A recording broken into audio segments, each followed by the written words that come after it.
All right. Hi, everyone. My name is Christopher Hicks. I am a certified OBGYN physician. The NCMP at the end of that title there stands for NAM Certified Menopausal Practitioner, and that's for those of us that are certified in providing some specialized postmenopausal care in regards to hormone replacement therapy. So the presentation that we are going to be tackling today is navigating the changes related to menopause. There's a lot of changes that happen in regards to menopause, in regards to abnormal uterine bleeding or changes in menstrual cycles, menopausal changes in relation to perimenopausal changes, as well as menopause in itself, as well as tackling postmenopausal care that will be discussed at the end of the presentation. So I have no financial interests or relationships to disclose. So abnormal uterine bleeding is quite a generalized term, particularly in patients that are having regular routine menstrual cycles.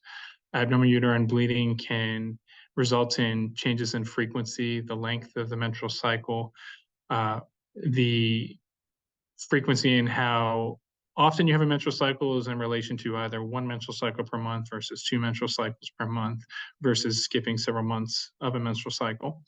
The quantity of the menstrual cycle may also change as a patient is entering that perimenopausal range. But abnormal uterine bleeding is also something that's encountered in a patient that is not perimenopausal and is having menstrual cycles of a regular, frequent basis. So what's considered heavy menses? These terms are deemed to a patient to be having regular routine menstrual cycles, and in heavy is considered over 80 mLs per menses. What's considered prolonged is any menstrual cycle that's longer than 7 days. And so when you think about these particular terms, I want you to realize that we're talking more about prior to that transition into perimenopause. This is prior to any of those changes, and we're going to discuss some of those changes that are reflective of perimenopause. So abnormal uterine bleeding can result in a multitude of effects. In particular, the things that we worry about the most are anemia. And essentially, this is just because menses is too heavy and your body is not able to compensate sufficiently, which results in lower blood counts and subsequently anemia, which can be noted on blood work, but it may also be reflective of symptoms such as shortness of breath, chest pain, fatigue.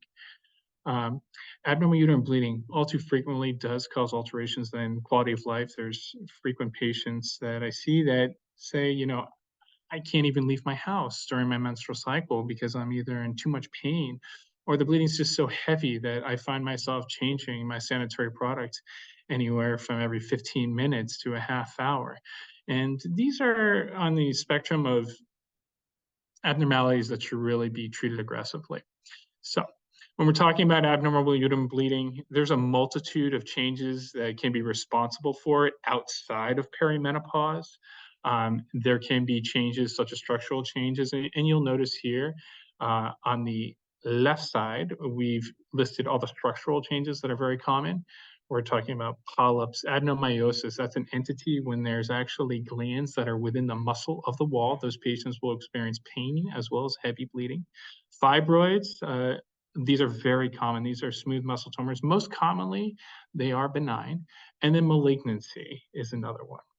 So when you look to the right side, these are non-structural causes. So we're talking about coagulopathy or how patients tend to have clots formed, ovulatory dysfunction, and that's something that really brings us into those perimenopausal changes. So it's frequent that patients that start to enter that perimenopausal change, they'll start to have ovulatory dysfunction. We'll talk a little bit about why that happens. Endometrial pathology, iatrogenic changes, and you'll see there's a little IUD there. IUDs can cause the amenorrhea changes typically, meaning no menses whatsoever. And then NOS or not otherwise classified means we really don't understand why we're having these menstrual cycles. And typically we arrive at that conclusion after we've ruled out all of the above. So I kind of wanted to start off by giving a brief overview, and I borrowed this slide from verywellhealth.com. So essentially, if you look to the slide, you would typically think left is where you start off. I want you to look all the way to the right side where we see premenopause. So premenopausal patients, hopefully these patients are experiencing regular menses every month. They're not significantly heavy. They're tolerable. They don't have any sort of consequences such as anemia affiliated with them. And then we transition to perimenopause. Now, perimenopause is when patients start to experience changes related to hormonal dysfunction per se. Okay, so the ovary is not producing the hormones that they typically were producing prior to this point. And frequently, women start to experience these effects in their 40s. Menopause in itself happens around the age of 51. Now, defining perimenopause and menopause, we'll get into a little bit more. Perimenopausal changes are typically when we start to see those symptoms that patients frequently encounter that alter their quality of life. And we're discussing hot flashes, night sweats, mood irregularities, sexual dysfunction, urinary dysfunction, and menstrual irregularities. And then menopause in itself, like the slide says, the average occurrence is usually around the age of 51. But I'll be honest, I have patients as far out as their latter 50s still experiencing regular and routine menses. Now, just because a patient is perimenopausal, she may just have the constellation of several symptoms, no symptoms at all. She might just have menstrual irregularities leading up to that change happening. So let's delve into this a little bit further. So what's perimenopause? Why is this happening to my body? So unfortunately, I feel like this is a topic that just doesn't have enough it doesn't have enough of a spotlight shined on it, and all too frequently patients suffer too long before treatment is engaged. So this slide is meant to show exactly what happens. So I want to try and make it so as easy as we can to understand here. So we're going to start off on the left side. At the bottom of the slide, you're going to see we're looking at the ages throughout time. So when patients are young, their hormone levels are nice and high. That's typically reflective of normal menstrual cycles, typically. And as aging starts to happen, the ovaries don't continue to produce the hormones as they typically were producing. So you'll notice that there's a decline in the actual hormonal levels. And in particularly, you'll see that this red one here is reflective of estrogen, and then the yellow one is progesterone. These are two very important hormones to your body, in your body, and they are released by your ovaries and stimulate your uterus, okay? You'll notice that post-menopause, those levels stay low. So that's expected. When you're in menopause, you should not be having significant elevations in your hormones unless you're taking them. Okay. Now, one of the things I find to be very beneficial on this graph that I kind of talk to patients in the office with is I believe with patients who become more symptomatic, I think this slope that we see here happens to happen more acutely for patients who are significantly more symptomatic. Now, sometimes you'll have patients come in the office and they'll say, I just stopped having menstrual cycles. And those particular patients are very lucky. They typically don't have significant symptoms, but sometimes they stop having menstrual cycles and they do have significant symptoms. I believe the patients that have more of a gradual drop tend to have less symptoms versus those that have a very acute drop in their estradiol production or the estrogen production tend to be a little bit more symptomatic. So when we're talking about the signs and symptoms, this is kind of alluded to at the beginning of the presentation. We're talking about hot flashes. We're talking about night sweats. Overall body dysfunction is also noticed. So as we age through life, the GI transit time starts to slow down a little bit. We might have to start to use a little bit more fiber in our diets. We might notice a little bit more constipation. Maybe we're having more gas buildup. Maybe we react a little bit differently to foods than we used to. You might also notice some changes in your joints and some stiffness. Occasionally, we do notice abnormalities with urine, in particular urinary incontinence, and all too frequently, vaginal changes occur. Other alternative symptoms that we do discuss are skin or hair changes, changes in sleep, which a lot of the changes in sleep are also reflective of those hot flashes and night sweats, okay? And we're gonna get into that a little bit more, okay? Inflamed or irritated urethra. It's not an infrequent thing to come across a patient who's developed a benign condition such as a caruncle, which is essentially an outpouching from the urethra that happens due to the lack of estrogen. Weight gain is another one. Unfortunately, I wish I could say that all the therapies in the world will reverse the weight gain affiliated with menopause, but we have not come to the point where we have a treatment modality that actually reverses that. And when we're talking about weight gain, it tends to be down to the lower abdomen per se. So perimenopause. As we said before, Perimenopause is reflective of changes in menses, possibly. There will be some symptoms that are encountered, and for some patients, it might just be hot flashes, which is the most common thing to encounter. It might be hot flashes with some night sweats. It might be some sleep disturbances. It might be some mood irregularities or GSM, which stands for Genitourinary Syndrome of Menopause, or GSM. Okay, so we're going to come back to GSM and talk a little bit more about that. Now, you'll notice to the picture here on the right, people are probably asking, well, what's the point of that? And really what I want patients to know is you're not alone. A lot of patients experience this, but there's things you can do about it, okay? And I want you to realize after this presentation that we're gonna guide you through your options out there. And if you have further questions about it, hopefully we can answer some of that. Okay, let's move along. So menstrual irregularities. There is no cut and dry, these are how all people behave in perimenopause, and this is how everybody's menses should have happen per se. So when we're talking about menstrual irregularities, usually it's missed menses. So patient will come in to me and she'll say, I've had no menses for 3 months. I think I'm getting there. And there may or may not be some systemic symptoms like hot flashes, night sweats, or mood irregularities. It might just strictly be menstrual irregularities. Sometimes those patients will experience multiple menses in a month. Sometimes they'll have a longer menstrual cycle, or sometimes they'll even notice, hey, my menses is significantly lighter than it's been in the past, or occasionally it can be heavier. Now, I do encourage that you bring up these changes with your practitioner because some of these changes, especially those that are heavier or increased length, can be reflective of some changes that should be investigated, and in particularly investigated to rule out any evidence of any sort of precancer or cancerous conditions. So hot flashes. Hot flashes are very common, as previously listed in a previous slide. About 80% of menopausal, perimenopausal patients are going to experience these symptoms. And so I've drawn out here to the right a little bit of a diagram so that there can be a little bit of a better understanding. So it's a little bit of a complex scenario that's happening. So let's start off with the brain, okay? So we have the brain. The brain is producing FSH, okay? And that FSH stands for follicle stimulating hormone. And this is a marker that tells the ovary, make more estrogen, okay? Now, typically, this value is low in patients that are having normal menstrual cycles because the ovary is making estrogen, okay? In a patient who starts to have effects of perimenopause, the estrogen levels tend to be lower.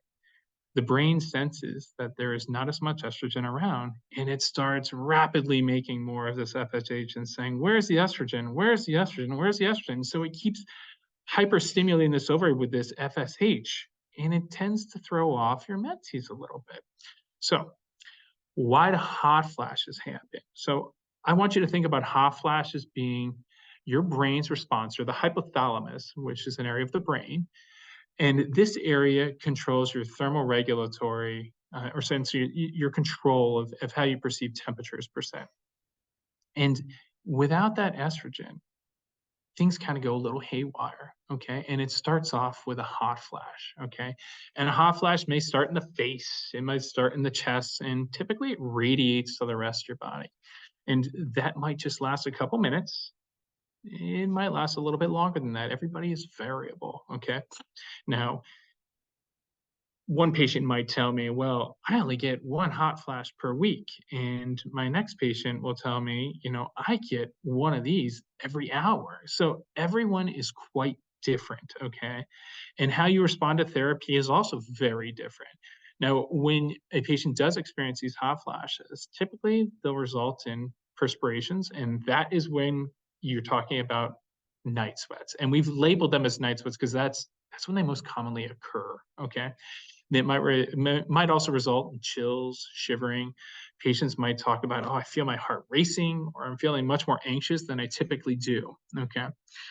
So that pretty much covers hot flashes. And with all of us living in the desert here, I often find patients who come in to me and they say, it's hot here in the summer, but hot flashes are quite a different animal. And so that's why I put that little that little picture right there that says, you think this is hot? Try dealing with a hot flash. Night sweats. So that previous slide leads into this one. So I want you to think of night sweats as being the consequence of that hot flash. So that hot flash is your brain's response to the lack of estrogen. The brain senses it. You have your hot flash, which results in that perspiration. And then sometimes you wake up in the middle of the night. And so patients will come in and they'll say, I don't get hot flashes. All I get are night sweats. And I know that that patient is having hot flashes, but they're sleeping through the hot flash. They're just subsequently waking up because they perspired. So that perspiration event wakes them up and it results in sleep disturbances. And all too frequently, that is a big thing for patients. They say, ever since this stuff started happening, I can deal with it, but the sleep is making it, my quality of life is dramatically affected. And these are patients that I highly do recommend on pursuing treatment. And treatment typically results in a better sleeping pattern, and they typically result in a better quality of life for these patients. GSM. So GSM was noted on a previous slide here. GSM is the genitourinary syndrome of menopause.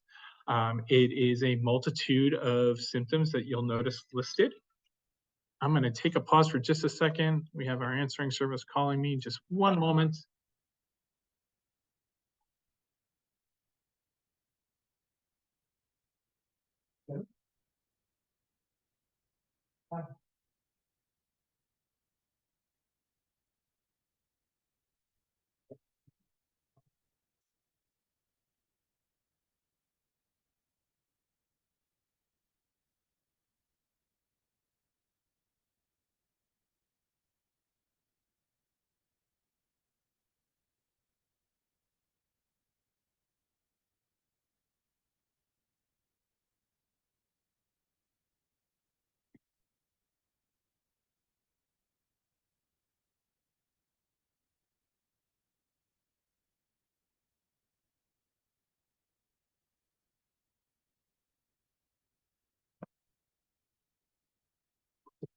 I apologize.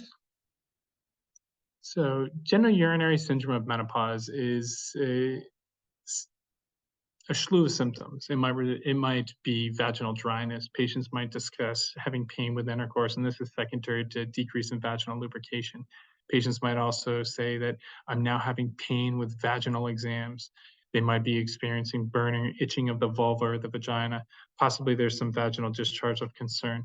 Another thing that we see on exam is the development of a caruncle or urethral prolapse, which are urinary abnormalities that we see. Decreased arousal and orgasm are often frequently encountered as well. Now, 85% is listed up there because this is one of the most common things that we run into. So you might treat a patient with non-hormonal options, but unfortunately, this is one of those entities that it is only altered when you actually take an estrogen, and typically it's just a localized topical estrogen that's very effective at alleviating the symptoms.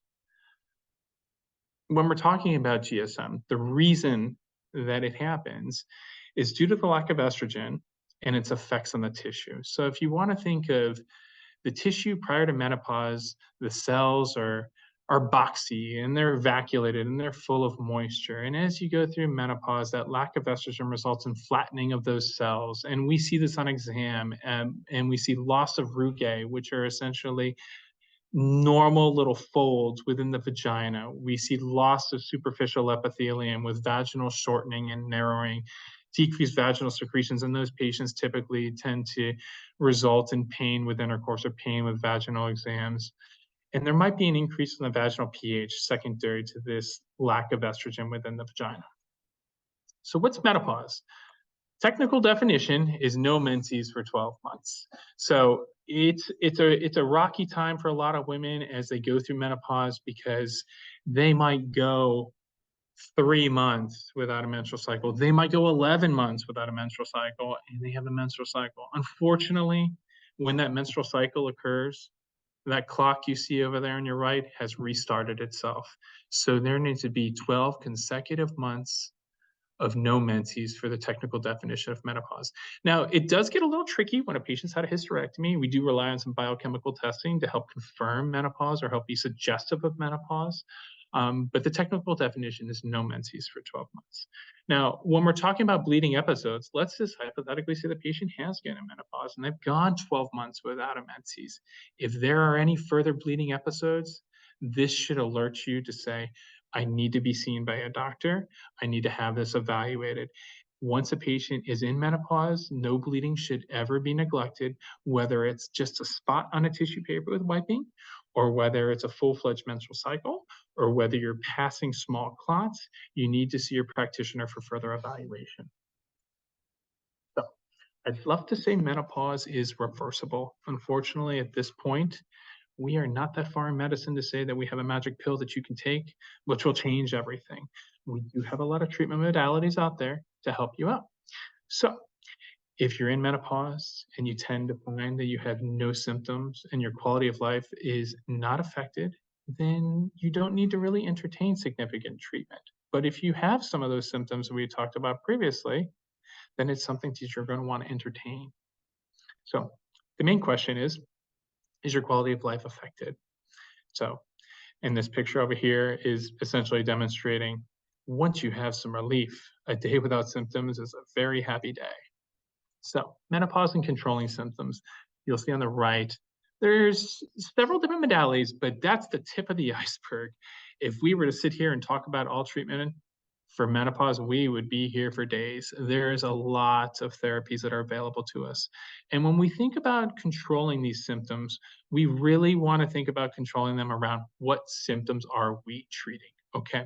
So we're going to go through a little bit of the hormonal versus the non-hormonal options. Now, when we think about different types of hormonal options, in the community, there's a lot of use of non-FDA approved medicines to treat menopause. We only focus on FDA approved medications. And there is a term that I find used frequently by patients as bioidentical. And there's been, unfortunately, utilization of that term being synonymous with compounded. And I want you to kind of separate those terms, okay? Bioidentical in itself is referring to a hormone that closely resembles the hormone that you make, okay? Compounded means that somebody is actually making it in a pharmacy. Now, compounded hormones may be bioidentical, but they may not. There are some hormones that we prescribe that are not made in a compounding pharmacy. They are bioidentical. So separating those two terminologies is very important. Let's delve into some of those treatment alternatives you see on the right. Hormone replacement therapy. Okay, there's been a lot of data about hormone replacement therapy. The Women's Health Initiative was very helpful, and it kind of was concluded a little bit on the earlier side. And therefore, some of the benefits, I think, were lacking for a lot of patients. So when we're talking about different types of hormone replacement therapy, I think a lot of patients go right to systemic. And I want you to realize systemic means that you're taking a medication that treats systemic symptoms such as hot flashes, night sweats, mood irregularities. Those are systemic symptoms that you can treat with systemic therapy. Now, systemic therapy will also tend to help with vaginal dryness or some of those GSM symptoms that we just discussed. Local therapy is essentially things like estradiol cream or an E string that you see right there, or Vagifem, which are a couple tablets that you can place in weekly to help out with some of those GSM symptoms. Okay, so GSM, we're thinking local therapy. Benefits of local therapy is that it doesn't go systemic, so it lowers your risk of some of those systemic therapies. When we're thinking about systemic therapies, we're thinking about treating systemic symptoms, hot flashes, night sweats, mood irregularities. Unfortunately, those treatment modalities are where the risk comes in, okay?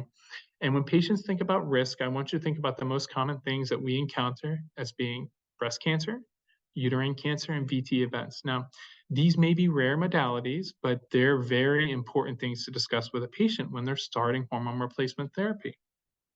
Now, estrogen versus estrogen with progesterone. That E2 stands for estradiol, P4 stands for progesterone. Now, estrogen alone may be used topically to treat our GSM symptoms. Those particular patients would not require any sort of progesterone therapy. Progesterone therapy is utilized to prevent the development of endometrial cancer affiliated with systemic therapy. So when you have a patient who's on systemic therapy, they do need progesterone, unless they no longer have a uterus for one reason or another. Okay.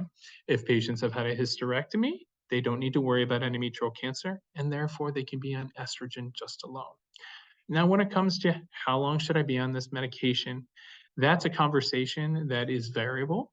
Um, right now, the risk is quite low up until the age of 65. I have plenty of my patients that continue therapy longer than 65, but it's a shared decision making between the patient and myself. We discuss every year about the risks of being on it, and I let the patients decide whether they'd like to continue it.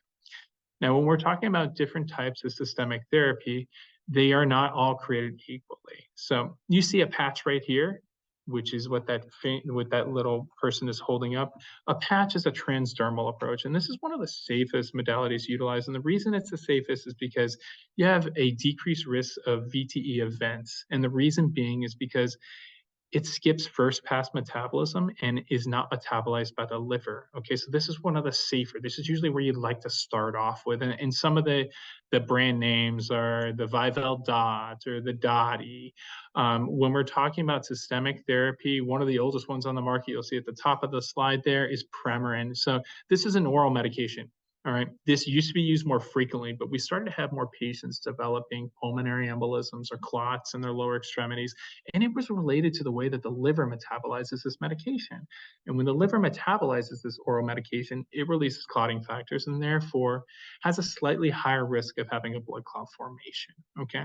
Now, granted, every medication comes with risks. So the second a patient sees some of these risks, they get quite scared. But I want you to realize that the risk is there, but it's on the lower side. And when we're talking about the quality of life that you could receive from some of these medications, that risk profile should really be stratified to the patient. So when we're talking about non-hormonal options, there's been a lot of headway made. So for those of you that watch TV, you might notice the medication on the top has been all over the TV. Veoza is the name of it, and it's a very new medication. Does have some side effects because it's metabolized by the liver, but I have found it to be very effective. And the way it works is it's a neurokinin B inhibitor. That neurokinin tends to stimulate some of those vasomotor hot flashes and night sweats we talked about. Unfortunately, it does not help with GSM symptoms. But if GSM symptoms are not bothersome to the patient, this can be a very effective non-hormonal strategy to treat some of these symptoms. I find in patients who have breast cancer that don't have liver disease, this is a very effective medication. Up to the top, you'll see Brisdell. So Brisdell is of the class of an SSRI. SSRIs are antidepressants. It's essentially a lower dose of Paxil. Paxil comes in about a 10 milligram dose to start off with, and this is a 7.5 milligram dose. I do have some patients, especially those that have mood irregularities, that do find some significant relief from this medication. Below that, you'll see Effexor, which again, we're talking about an antidepressant medication or SNRI. Again, non-hormonal, very effective. Gabapentin's another medication. This one has been shown to be very effective as well. We just spoke about Veoza, and at the bottom, you'll see Hyalo. So there's a lot of vaginal moisturizers out there. This is actually based out of hyaluronic acid per se. So those that are on this lecture may say, I have hyaluronic acid in my facial moisturizer at home. Please do not utilize your hyaluronic facial moisturizers down into the vulvar or vaginal areas. So this is tailored strictly just for the vagina, okay? Now, this medication is a non-hormonal means at managing some of those GSM symptoms. I find it to be very effective in patients that absolutely want to be on no hormonal treatments whatsoever. Moving to postmenopausal bleeding. So postmenopausal bleeding is bleeding which has occurred after menopause. And I want to bring us back for a second. Menopause is no menses for 12 months. So you experience no menses. We discuss any bleeding after that should be reported. And the reason why this should be reported is you need to rule out any sort of endometrial cancer, okay?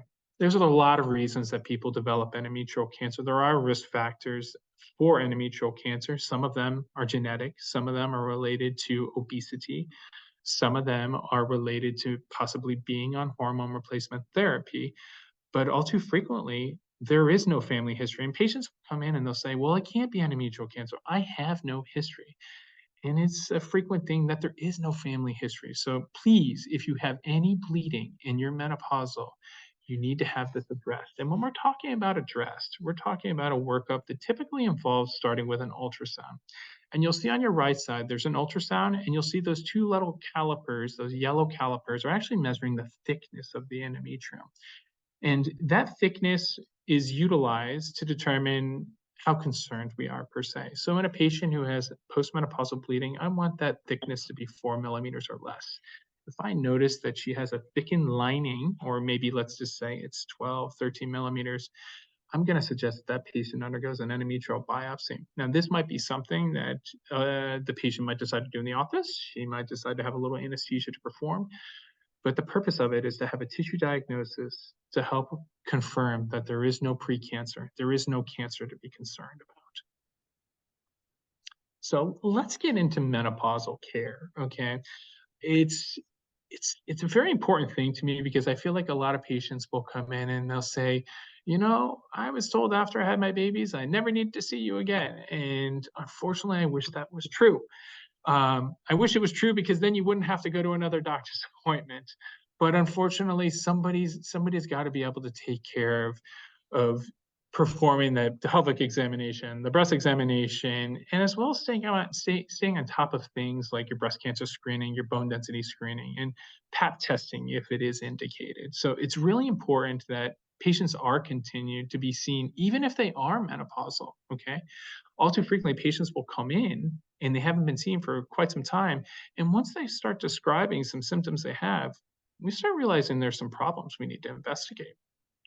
So, pelvic health is something that's near and dear to my heart. I feel like it is, unfortunately, an issue that is very common to women. There are some studies that say about 60% of women are experiencing some degree of pelvic organ prolapse or urinary fecal incontinence. So, pelvic health is something that should be addressed. And I hope that everyone's OBGYN is really being a little bit more proactive about this. In some countries, after you give birth to a child, you immediately are engaged in pelvic floor physical therapy. And the whole thought process behind this is to be proactive and prevent things like prolapse and incontinence prior to them actually occurring. So you want to strengthen that pelvic floor. Now, when we look to the right, you're going to see a cross section there where you see a lot of muscles where you see the vagina, you're going to see the pelvic floor muscles, and this is an array of muscles that are intertwined together. They keep the bladder up, they keep the rectum down, and they help prevent things like fecal and urinary incontinence. So Kegels, Kegels, Kegels. I know we all talk about it, but it's a matter of doing it every day. So when you come into me, if you tell me, hey, doc, I do Kegels when I remember, they're not the most effective that way. You need to be engaging in them very frequently. And when I say frequently, I mean daily. Just like you would work out the rest of your body, you want to have, a strong heart, you want to have strong bones. We need to make sure the pelvic floor is also strong. It's often neglected. And unfortunately, in a lot of women, they experience things like prolapse. And that might be indicative by way of symptoms such as bulge in the vagina, pressure in the vagina, possibly there's tissue coming out from the vagina. Occasionally, when there's a bowel movement, fingers are need to be placed in the vagina to either have a urinary or a bowel movement. Urinary incontinence is leakage, and that leakage might be random. That leakage might be with coughing, laughing, sneezing, or lifting objects. Or there might be some urgency or the feeling to have to go to the bathroom and not making it there. So Kegels are going to be very important to engage in. And pelvic floor physical therapy is a modality to help correct some of these issues in a conservative fashion. Okay. Now, if pelvic floor physical therapy is not effective, there are an array of modalities out there. And I will be giving a lecture in approximately the next month or so. And we're going to kind of discuss some of this pelvic health in more detail. So breast cancer screening, I'm sure everybody here is aware that breast cancer screening is very important to catching breast cancers very early. We typically start at the age of 40 and possibly earlier, depending upon the patient and her family history. Okay. Breast cancer is the second most common cause of death to US women. There are a lot of benefits of self-breast examination. I do recommend that if patients are going to engage in self-breast examination, it's something that's done every single day. It's done around the same time of the month, and you need to make sure that you have a consistent way of doing this and using the same technique each time. So we do recommend mammograms are done every year. In some particular patients, genetics might dictate whether that mammogram happens before the age of 40.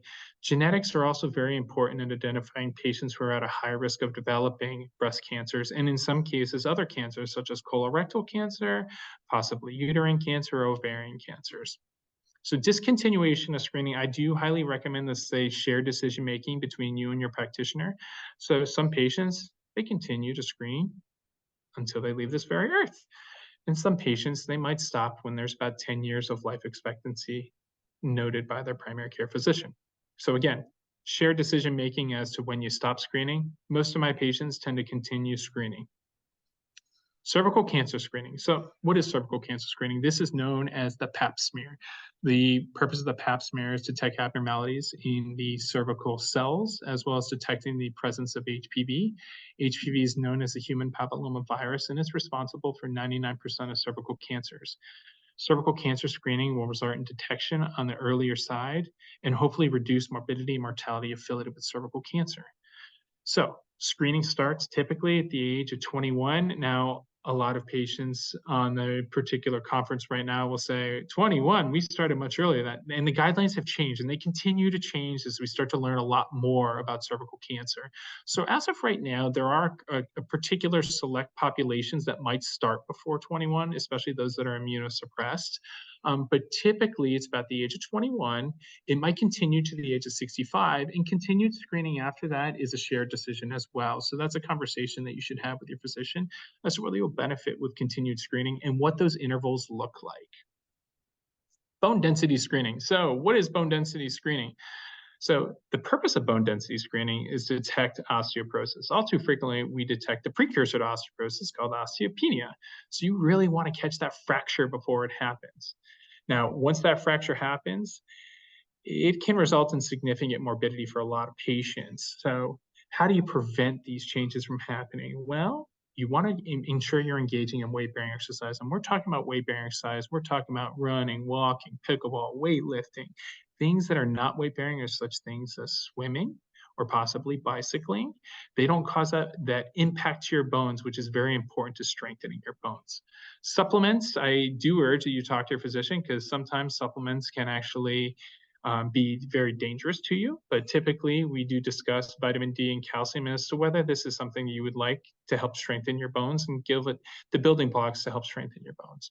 Treatment modalities, there's a lot of treatment out there depending upon your actual risk stratification. And we're talking about your DEXA screen, as well as possibly some comorbidities you might be experiencing, which may or not preclude certain treatment alternatives. So I thought this was a pretty funny slide. I keep finding these all over the house. My doctor says bone loss is normal at my age. I want you patients to realize out there, and those of you on the conference, bone density screening will help us catch these issues before they become a very, very detrimental situation where you're at a high risk of fracture. When you fracture, the morbidity and mortality does go up, okay? So that concludes the lecture. These are some of the resources we utilize. I'd like to see if anybody has any questions at the current time, and I'll leave you with my name as well as the ability to make an appointment with us if there's any additional concerns that you'd like to have addressed. Fantastic. Thank you, Dr. Hicks. Always amazing to hear this talk. At this time, we have people in the Zoom, so feel free to unmute yourself. Let's be respectful of each other and ask a question, and or if you want to put it in the chat, I will do my best to relay that to the doctor as well. So feel free to unmute. And while you're thinking of your question and doing that, just as a reminder for when you came on, you missed the intro. So these are being recorded. It will be edited, and it will be also then sent out to everyone who registered, as well as online at the Eisenhower Health YouTube channel, on our online website, and I will also email it out to everybody. So feel free to ask a question, and there is no question that is not worthy of asking.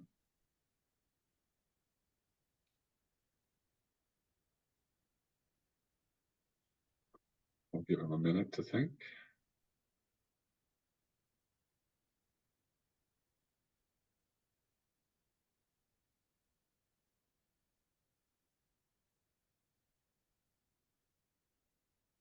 No one? No one? Give it another minute. Any thoughts from you, doctor, other than what's in the presentation? Questions that normally come up. I think we covered a lot of them. There we go. We have a hand up. Go ahead, and if you'd like to ask the question, feel free to. There we go. Hi, Dr. Hicks. Thank you for the lecture. I wanted to find out regarding GSM, just so I can remember, you said that that's really that those types of symptoms from GSM are only treatable through topical, or sorry. They can actually be treated by systemic and topical therapies. And some patients who have severe symptoms might require both of them. Typically, the conversation starts off with how the patient's overall well-being is, as to determine whether there were systemic symptoms as well. If a patient was to come in with isolated GSM symptoms, topical therapies are typically the most efficacious as well as the safest. And like I said, there's some non-hormonal, such as vaginal moisturizers, to typically start off with.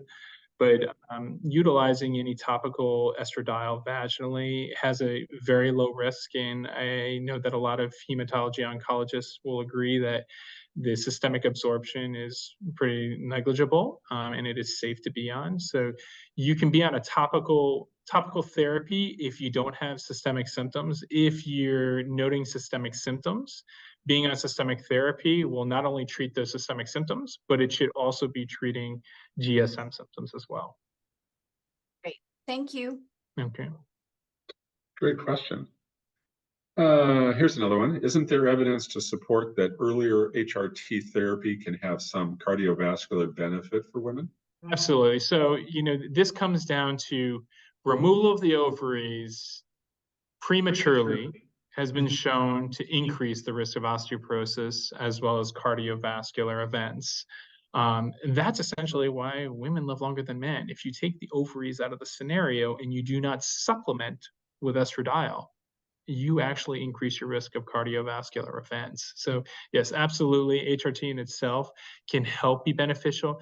As far as the indications to strictly be on HRT, strictly just for a cardiovascular benefit, the studies don't support that due to that risk profile that's affiliated with systemic therapy, but there's plenty of data that shows how helpful that hormones are, and particularly estradiol, in providing that cardiovascular benefit. Great question. In regards to bone density and that type of process, so how does a patient or how's someone that may be thinking they want to have that checked, what is the process for that? So typically what I tend to do is when a patient goes through menopause, I get a baseline bone density to kind of see where we're starting off. All too frequently, patients will get bone densities performed at the age of 65. There are conditions or particular medication exposures that might result in you having a bone density earlier in life. And that's something that's ordered by your practitioner. And typically it's quite the report that comes from it requires pretty good explanation that your doctor should sit down and explain to you. Fantastic, thank you. All right, additional questions, feel free to use the chat and or unmute yourself on your phone and or Zoom, whichever you're on.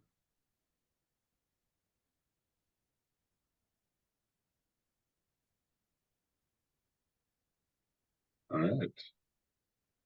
Another second and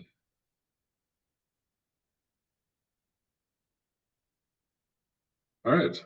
Well, if there are no more questions from anyone, Dr. Hicks, any final comments from you, sir? No, I just want to thank everyone for coming out today, and feel free to reach out to us if you have any questions, concerns, or if you're experiencing any of these events and you'd like to pursue treatment. Fantastic. And if you are obviously in our system and you are on Epic and you are or my chart and that, you can go through that, work through your primary care, go through directly that, call the phone number, any combination to be able to get to Dr. Hicks. All right. Well, that in mind, everyone have a safe evening and be well.